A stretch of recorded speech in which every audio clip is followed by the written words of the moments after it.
Спортқа қойылған ақшалар, чоң ұтыштар, тез арада төлемдер, ишенимді букмекер.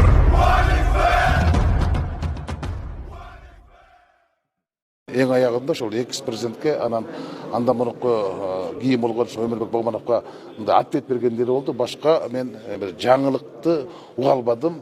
Ошо өкмөт башчынын аткара турган иштери жөнүндө кенен маалымат берип, отчет берип, анан депутаттардан суранып койду, ошо колдоп берсеңиздер депчи.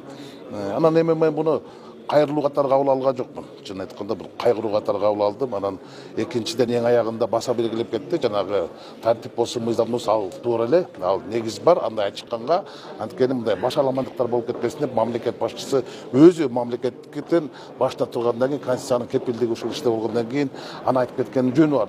Бирок башынан эң негизги көп бөлүгүндө ушул өкмөттүн бүгүнкү күндө аткарган иштеринин баардыгы санап тизмектеп кеткени бул өкмөттүн алдынан эле отчет болуп калды го. Анан депутаттардан суранып кеткенден кийин депутаттарга мындай бир таасир калтыруу үчүн айтып койду го. Бул кечеги Алмамбет Шыкмаматов, Камчыбек Ташиев дагы бир топ депутаттар айтпадыбы? Өкмөттүн отставкасы жөнүндө маселенчи мынан өкмөт башчыга болушкандай болуп калды.